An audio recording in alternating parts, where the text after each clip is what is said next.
Kumusta mga idol, ito na naman si Kabayan nagdala ng malamig na hanging amihan, kung kaya't biglang pumasok sa isipan ko upang magluto ng masarap na sabaw at malabanan ang lamig ng panahon. At bumili po tayo ng karning baboy at makahigop man lang ng sabaw mga lodi. Pinakuluan agad natin ang karning baboy para lumambat mga idol.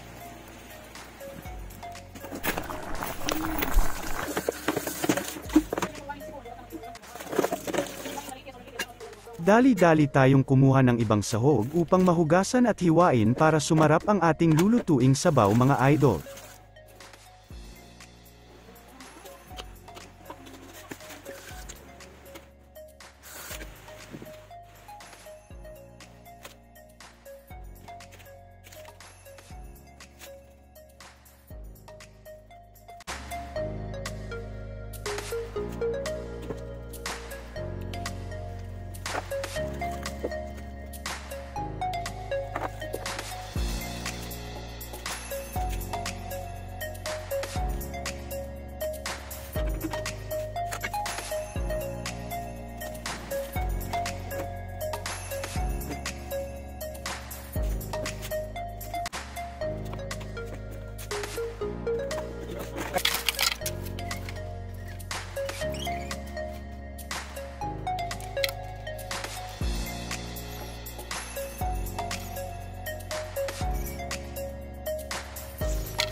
Dahan-dahan nating nilagyan ng gulay at di masyadong malakas ang apoy upang sumipsip ang lasa ng karne dun sa gulay na nilagay natin mga idol. At pagkatapos hinugasan natin ang karagdagang gulay upang sumarap ang ating lulutuing sabaw mga idol.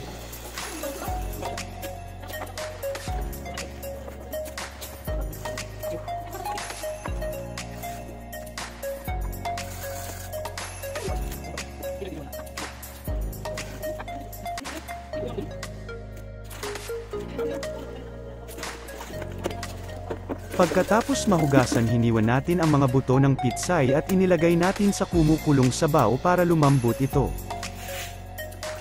At dali-dali tayong nagpakulo ng tubig para sa karagdagang sabaw mga idol.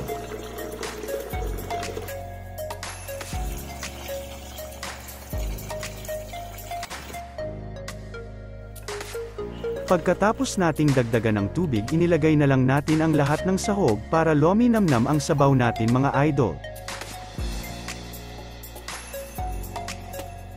Linagyan natin ng konting patis at asin para mas lalong sumarap ang sabaw natin mga idol.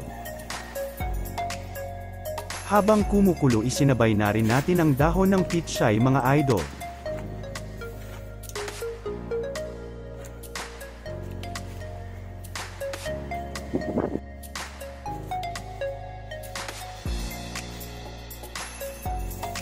Habang nakasalang pa ang sinabawan karneng baboy, inihanda na rin natin ang lulutuing bigas upang hindi masayang ang apoy. Makapagluto na rin ng kaning bigas mga idol.